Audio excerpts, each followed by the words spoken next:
चावल उत्पादन के मामले में भारत वर्तमान में नंबर 1 पर है। भारत दुनिया के विभिन्न देशों को चावल का निर्यात करता है और अच्छी बात यह है कि भारत इस समय दुनिया का सबसे बड़ा चावल निर्यातक होने के साथ ही चावल का सबसे बड़ा उत्पादक देश भी है।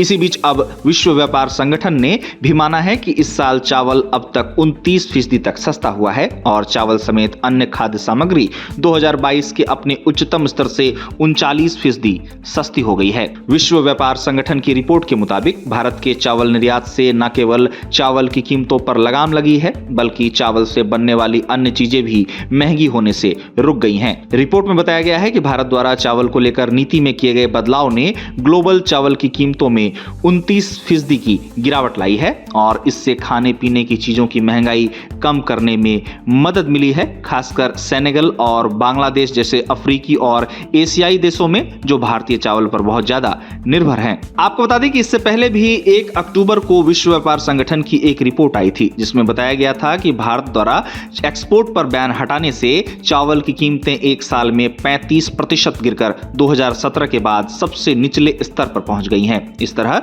3 साल की भारी उतार चढ़ाव के बाद मार्केट में चावल की सप्लाई बहुत ज्यादा हो गई, जिससे कीमतें गिर रही हैं। बताया गया कि इससे ग्लोबल प्रोड्यूसर और इंपोर्टर्स का बैलेंस थोड़ा प्रभावित भी हुआ है। बात अगर भारत के चावल निर्यात को लेकर लगाए गए प्रतिबंध की करें तो भारत ने 2022 में बढ़ती कीमतों को कंट्रोल करने के लिए अपने चावल के एक्सपोर्ट पर रोक लगा दी थी। उस समय दरअसल वैश्विक स्तर पर चावल की कीमतों में मुख्य बढ़ोतरी का कारण चरम पर चल रहा रूस यूक्रेन युद्ध था। वहीं भारत द्वारा निर्यात फिर से शुरू करने और एशिया में उत्पादन के बढ़ने से एक साल के अंदर कीमतों में 35% की गिरावट देखी गई। गौरतलब है कि भारत के पास वर्तमान में चावल का भरपूर स्टॉक है। भारत सरकार द्वारा बाजार में सरप्लस अनाज की रिकॉर्ड बिक्री के बावजूद सरकार का सेंट्रल पूल चावल स्टॉक लगातार बढ़ रहा है। आपको बता दें कि मौजूदा central pool stock 44 million ton से ज्यादा है, जो 1 अक्टूबर के लिए 10.25 मिलियन टन के बफर से 3 गुना अधिक है।